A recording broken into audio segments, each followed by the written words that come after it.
Questão número 11 da prova de 2025/2 da MSCA.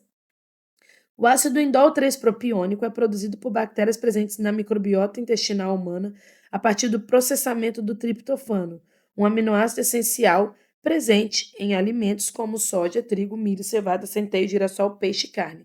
Sobre o aminoácido descrito no texto, podemos afirmar que está falando sobre o triptofano, está falando sobre aminoácido. Vamos falar aqui algumas coisas sobre aminoácidos. Aminoácidos são as menores unidades de uma proteína. Menores unidades de uma proteína. Aminoácido sozinho já pode ter função, tá? Eles se juntam e formam proteína. Então, a proteína, se a menor unidade é um aminoácido, proteína é uma união de aminoácidos a aminoácidos, tá? Unidos por uma ligação que eu chamo de ligação peptídica. Por ligação peptídica. O que é um aminoácido? É uma substância formada por um carbono central que geralmente é quiral. Observação, não é quiral na glicina. Vou colocar essa observação para vocês. C-OH tem um hidrogênio, tem um radical e tem um grupo amina, NH2. Então, você tem aqui um grupo que a gente chama de grupo amina, que é um grupo básico. Existe um grupo aqui, que é um grupo ácido carboxílico, que a gente chama de grupo ácido, por isso que é chamado de aminoácido. Você tem um hidrogênio, que é um radical que nunca muda. Então, esse radical aqui, ó, nunca muda, nunca, tá bom, gente? E você tem um radical, e aí sim, esse radical, ele vai mudar. É o radical diferente que faz você ter aminoácidos diferentes. Muda e faz diferentes a aminoácidos. Em relação a esse carbono, vamos anotar aqui o que eu falei para vocês.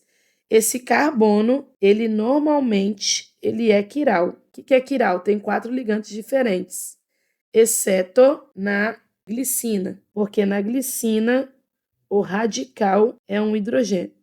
Beleza.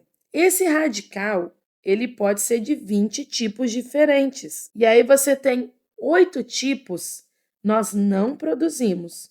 E aí são chamados de essenciais. Tudo que a gente não produzir e precisar se alimentar, nós chamamos de essenciais. Não produzimos. Enquanto que 12 nós produzimos, e aí são chamados de naturais. Produzimos.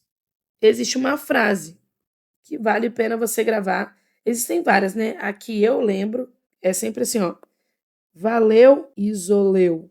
Valeu, isoleu. Aí, ó, o resto não faz sentido nenhum, mas foi a frase que eu gravei. Metri, li, tre, fe. Então, valeu, valeu, vá de valina, lê de leucina. Então, aqui, valina, leu, leucina. Isoleu de isoleucina. Me de metionina. Tri, olha ele aqui, de triptofano. Li de lisina. Tre de treonina. E fé de fenilalanina. Então, quais são os aminoácidos que a gente não produz, mas que a gente precisa comer? Valina, leucina, isoleucina, metionina, triptofano, lisina, treonina e fenilalanina. Então, o triptofano está aqui no meio, tá bom? Aí tá falando assim, é sintetizado pelo organismo humano, nhão, nhão, nhão. E aí tá falando que a gente utiliza para fazer síntese proteica. Todo aminoácido, ele é utilizado para síntese proteica, mas o erro dessa questão aqui é que está falando que ele é produzido pelo organismo humano. É utilizado para a produção de glicogênio hepático. O glicogênio é carboidrato. E aí você utiliza aminoácido para produzir proteína. Necessita ser ingerido pelo organismo humano para ser utilizado na produção de proteína. Necessita ser digerido para ser utilizado na produção de triglicerídeos? Não, de proteínas, tá? Então, letra C. Bora para a próxima.